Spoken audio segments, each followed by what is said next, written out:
Friends, we have completed our first chapter. Now we will do chapter second. Chapter second name is polynomials. We will do introduction to polynomials. तो polynomials होते क्या है? सबसे पहले polynomials in one variable. देखिए, an algebraic expression, ये तो पता है आपका एल्जेब्रिक एक्सप्रेशन क्या होता है, जिसमें वेरिएबल्स होते हैं, कांस्टेंट होते हैं, उनकी मल्टीप्लाई, सम, एडिशन होता है, ठीक है, of the form a n x की power n plus a n minus one x की power n minus one and so on. इसका मतलब सारी terms a one x plus a naught where a n minus one and up to so on, यहाँ पे a n minus two आएगा, then a one a naught are real numbers and n is non negative integer. यहाँ पे देखिए ये सभी क्या है, रियल नंबर्स है, मतलब कोई भी नंबर हो सकता है यहाँ पे, लेकिन real. And n is non negative, non negative मतलब या तो जीरो, नॉन नेगेटिव में क्या आता है, जीरो और जीरो से बड़े नंबर्स, ठीक है। Is called polynomials in x over reals, उसको हम क्या कहते हैं, polynomials in x over reals, ठीक है। पोलिनोमियल्स को हम यूजली डिनोट किससे कर देते हैं, P x, H x, F x extra, इससे हम क्या कर देते हैं, डिनोट। इसका मतलब क्या है, ये पोलिनोमियल कौन से वेरिएबल में है, एक्स में।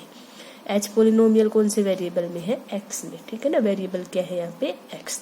तो ये क्या होता है, पोलिनोमियल्स इन वन वेरिएबल। जैसे कि मैं ये लिख दूं 4x की पावर 4 प्लस 3x की power 3 plus 2x square minus 5x plus 9। तो यहाँ पे देखिए सबसे पहले 4 पावर है, फिर पावर 3, फिर पावर 2, फिर पावर 1, और जिसके साथ कोई भी नहीं होता वो कांस्टेंट होता है, उसके साथ x की पावर 0 आप लिख सकते हैं। तो इसको हम क्या कहेंगे, पोलिनोमियल इन वेरिएबल x, ठीक है। यहाँ पे a n minus one and so on, जो भी कांस्टेंट है वो सारे क्या है, रियल नंबर्स यानी कि कांस्टेंट है। इन सभी को आप क्या बोलते हो, जैसे कि ये हो गई a n x की power n, a n minus one x की पावर n माइनस वन, इनके बीच में जो भी टर्म्स आएंगे वो ए वन एक्स ए नोट, ये सारी क्या होती है, इसकी टर्म्स, ठीक है। ये तो आपको पता ही है, किसी भी एक्सप्रेशन में टर्म्स किसको बोलते हैं, ठीक है। जो ए नोट है, यहाँ पे जो आपका ए नोट है वो क्या हो जाएगा, कांस्टेंट टर्म, मतलब यहाँ पे हमेशा आपको क्या मिलेगा, एक कांस्टेंट। जो ये ए वन है, जो सबसे शुरू में जो कोफिशिएंट है, इसमें जो सबसे स्टार्टिंग में कोफिशिएंट है ए एन, इसको हम क्या बोल देते हैं, लीडिंग कोफिशिएंट, मतलब सबसे पहला कोफिशिएंट, लीडिंग का मतलब, ठीक है। बाकी सारे भी कोफिशिएंट है, a n minus one and up to so on a one a naught, ये सारे क्या है, इसके एक्सप्रेशन के कॉन्स्टेंट्स, ठीक है, coefficients. Sorry, A N leading term हो गई, ठीक है। अगर ये सारे कोफिशिएंट जीरो बन जाएंगे, देखिए अगर ये सारे कोफिशिएंट जीरो बन गए, मान लीजिए यहाँ पे 4 की जगह भी जीरो होगा, ये भी जीरो होगा, तो ये क्या बन जाएगा, जीरो, ठीक है। अगर सारे जीरो हो गए तो ये जीरो हो गए, जीरो बन गया, तो इसको हम क्या बोल देते हैं, जीरो पोलिनोमियल, ठीक है। जीरो पोलिनोमियल की नोटेशन यही है, इसको डिनोट किससे करते हैं, जीरो से। तो this was definition of polynomials in one variable. Now come to next, standard form of polynomial. Standard form क्या होती है किसी भी पोलिनोमियल की, if a polynomial is written such that its terms are either in increasing or in decreasing powers of variable x, then it is said to be in standard form। कोई भी आपके पास polynomial है, मान लो वो variable x में given है आपको, ठीक है। अगर इसकी टर्म्स या तो इंक्रीजिंग ऑर्डर में रखी गई हो या फिर डिक्रीजिंग में, तभी उसको हम क्या कहेंगे, स्टैंडर्ड फॉर्म में है वो, ठीक है। जैसे कि आपने मान लो ये ले लिया 4x की पावर 4 प्लस 3x की power 3 minus 2x square plus में 5x प्लस में 4। देखिए यहाँ पे सबसे पहले पावर 4 है, फिर 3, फिर 2, फिर 1, फिर इसके साथ 0, ये तो लगाओ चाहे मत लगाओ, यानी कि पावर्स डिक्रीज हो रही है। ये नहीं है कि कहीं 3 पहले है 2 बाद में है, ठीक है, यानी कि डिक्रीजिंग ऑर्डर में लिखा हुआ है। तो ये कौन सी फॉर्म हो गई, स्टैंडर्ड फॉर्म में, ठीक। अगर आपके पास ये ऐसे लिखा हो, मान लो यही है और इसी को मैं ऐसे लिख दूं, तो यहाँ पे देखिए 4 के बाद क्या आ गया, 2, तो कोई ऑर्डर नहीं बन रहा ना कि भाई 4 के बाद 3 आए, फिर 2 आए, फिर, तो ये नहीं है स्टैंडर्ड फॉर्म में। सिमिलरली क्या हो सकता है, 4 plus 5x plus 9x square minus 6x cube, कोई भी आप एग्जाम्पल ले सकते हो, जैसे कि ये ले लिया, कहाँ तक भी पावर ले सकते हो। इसमें पहले पावर 0 थी x की, क्योंकि किसी की भी पावर 0 1 होती है, फिर पावर 1, फिर 2, फिर 3, फिर 4 एंड फिर 5, यानी कि पावर्स इंक्रीजिंग ऑर्डर में है। तो इंक्रीजिंग ऑर्डर में पावर्स है तो ये कौन सी फॉर्म में हो गया, स्टैंडर्ड में। यहाँ पे पावर किस में थी, डिक्रीजिंग ऑर्डर में। तो this was standard form of polynomial. ठीक है, now come two degree of the polynomial. किसी भी पोलिनोमियल की डिग्री क्या होती है, the highest power of the variable in the polynomial is the degree of that polynomial. क्या कह रहे हैं कि किसी भी पोलिनोमियल में, जो भी वेरिएबल में वो पोलिनोमियल हो, उसकी हाईएस्ट पावर ही क्या होगी, उसकी डिग्री। देखिए मान लीजिए मैं ये एक पोलिनोमियल ले लेती हूँ 5x की पावर 4 माइनस 4x क्यूब, यही जो हम लेते हैं, मान लो यही ले लीजिए आप। ठीक है, ये ले लिया। अब ये कौन से, ये पोलिनोमियल कौन से वेरिएबल में है, x में, और x की आपको हाईएस्ट पावर क्या दिख रही है, 4। तो यही इस पोलिनोमियल की क्या हो जाएगी, डिग्री। समझ में आया, डिग्री मतलब जो भी पोलिनोमियल है वो जिस भी वेरिएबल में है और उस वेरिएबल की जो हाईएस्ट पावर होगी वही उसकी क्या बन जाएगी, डिग्री। जैसे कि एक और एग्जांपल ले लीजिए, -4x की power 9 plus 3x square minus 2x plus 5। ठीक है, यहाँ पे देखिए x की पावर 9 है हाईएस्ट, तो इसकी डिग्री क्या हो जाएगी, 9। एक और बात आपको पीछे पोलिनोमियल में जो बतानी थी, जैसे कि मान लो आपके पास ये हो, कोई ये दे दे -4x की पावर 1/2 प्लस 3x स्क्वायर, उधर शायद बताया नहीं मैंने, 2x प्लस 5। तो यहाँ पे देखिए x की पावर फ्रैक्शन में हो गई, 1/2 हो गई ना। और पोलिनोमियल के लिए जो पावर होनी चाहिए ना वेरिएबल की, वो क्या होनी चाहिए, नॉन नेगेटिव इंटीजर होनी चाहिए। ये तो इंटीजर नहीं है, यहाँ पे पावर 1/2 है, that means this is not a polynomial. तो ये पोलिनोमियल ही नहीं है। पोलिनोमियल में क्या कंडीशन नेसेसरी है, जो x की पावर है, जो वेरिएबल की पावर है, वो क्या होनी चाहिए, non negative integer. Clear, this is not a polynomial. Now come two types of polynomials. Types of polynomial में सबसे पहले आपका constant polynomial.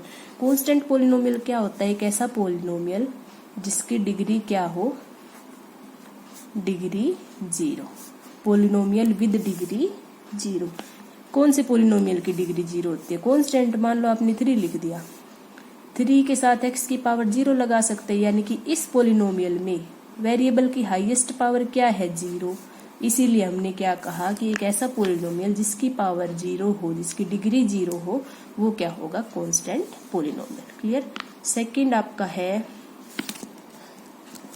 Zero polynomial. Second है जीरो पोलिनोमियल। जीरो पोलिनोमियल में क्या होगा, वही जो अगर सारे ही कोफिशिएंट 0 हो, यहाँ पे जैसे 3 ले लिया, मान लो आप -2 ले लो, 1 ले लो, तो ये सारे क्या हो जाएंगे, constant polynomial.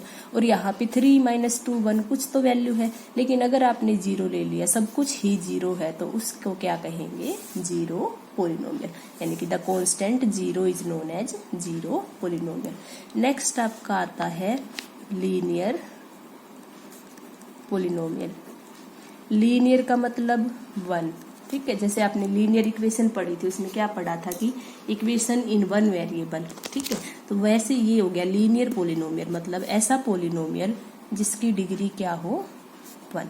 The polynomial with degree 1 is known as linear polynomial. जैसे कि आप ये लिख दो 4x minus 5x plus 3 minus 3x plus 9। यहाँ पे देखिए इस वाले पोलिनोमियल में x की हाईएस्ट पावर 1 है, इसमें भी x की हाईएस्ट पावर 1 है, इसमें भी x की हाईएस्ट पावर 1 है। तो इन सभी की डिग्री 1 हो गई, तो ये कैसे पोलिनोमियल हो गए, लीनियर पोलिनोमियल। लीनियर पोलिनोमियल की टाइप्स होगी हमेशा ax प्लस b टाइप, यानी कि इस टाइप के जो भी पोलिनोमियल होंगे उनको हम क्या कहेंगे, लीनियर पोलिनोमियल, क्योंकि इनकी डिग्री क्या होती है, 1। उसके बाद नेक्स्ट आता है क्वाड्रेटिक पोलिनोमियल। अब ये आपने पहले नहीं पढ़ा है। क्वाड्रेटिक मतलब डिग्री 2। जहां पे आपको क्वाड्रेटिक वर्ड दिखे, मतलब उस पोलिनोमियल की डिग्री क्या है, 2। तो the polynomial with degree 2 is known as quadratic polynomial. इस पोलिनोमियल की टाइप क्या होगी, ax square plus bx plus c। जहाँ पे a और b कोई भी कांस्टेंट हो सकते हैं, यहाँ पे भी a b c r any real numbers, कुछ भी कांस्टेंट है, लेकिन x की हाईएस्ट पावर कितनी होनी चाहिए, 2। जैसे कि मैं ये लिख दूं -4x स्क्वायर -9x प्लस का 10। यहाँ पे देखिए जो वेरिएबल x है उसकी हाईएस्ट पावर 2 है, तो ये कौन सा पोलिनोमियल होगा, क्वाड्रेटिक पोलिनोमियल। तो ऐसे पोलिनोमियल्स इसकी डिग्री 2 हो वो कौन से पोलिनोमियल हो जाएंगे, quadratic polynomials. Now cubic polynomials. Cube का मतलब 3, तो क्यूबिक का मतलब, क्यूबिक पोलिनोमियल्स का मतलब जिसकी डिग्री क्या हो, द पोलिनोमियल्स विद डिग्री 3, जिसकी हाईएस्ट पावर वेरिएबल की कितनी हो 3, उसको क्या कहेंगे हम, क्यूबिक पोलिनोमियल। इनकी टाइप क्या होगी, ax³ plus bx² plus cx plus d type. जैसे कि मैंने ये लिख दिया -4x³ प्लस 2x प्लस 9। अब यहाँ पे भी देखिए वेरिएबल की हाईएस्ट पावर 3 है, तो इसकी डिग्री 3 हो गई, मीन्स ये क्या है, क्यूबिक पोलिनोमियल्स। नेक्स्ट है आपका बाई क्वाड्रेटिक पोलिनोमियल। ठीक है, देखिए क्वाड्रेटिक का मतलब क्या था, डिग्री 2, बाई का मतलब डबल। ठीक है, बाई का मतलब भी 2 होता है, तो उसका डबल यानी कि डिग्री क्या हो गई, 4। तो सिमिलर है कि जिस पोलिनोमियल की डिग्री 4 हो उसको क्या कहेंगे, बाई क्वाड्रेटिक पोलिनोमियल। इसकी टाइप भी आप ऐसे लिख सकते हो, ए के साथ हाईएस्ट पावर 4, अगला कांस्टेंट उसके साथ हाईएस्ट पावर 3, फिर पावर्स डिक्रीज करते जाओ एंड फिर उससे अगला कांस्टेंट मान लो, ये लिखते हैं मैंने। ठीक है, तो ये क्या हो गई, बाई क्वाड्रेटिक पोलिनोमियल जिसकी डिग्री क्या है, 4। ठीक है, तो इस तरह के पोलिनोमियल्स थे। अब आपने कुछ पढ़े हुए हैं, जैसे कि ये मोनोमियल क्या होता है, बाइनोमियल क्या होता है, ट्राइनोमियल क्या होता है, ये सब आपने प्रीवियस क्लासेज में भी पढ़े थे। मोनोमियल क्या होता है, ऐसा पोलिनोमियल जिसमें 1 टर्म हो। ठीक है ना, एक ही टर्म हो। A polynomial having 1 term is monomial. A polynomial having 2 terms is known as binomial, और जिसमें 3 टर्म्स हो वो क्या होता है, ट्राइनोमियल। देखिए इसको डिग्री से कंपेयर नहीं करना है आपको, इसमें टर्म्स की बात हो रही है। एक टर्म होगा उस पोलिनोमियल को मोनोमियल कहेंगे, 2 टर्म्स होगा उसको बाइनोमियल, 3 कहेंगे उसको ट्राइनोमियल। जिसमें 4 या 4 से ज्यादा टर्म्स हो उसके लिए कोई स्पेसिफिक नेम नहीं है, उसको हम सिंपली क्या बोल देते हैं, पोलिनोमियल। ठीक है, so this was introduction part first of chapter 2।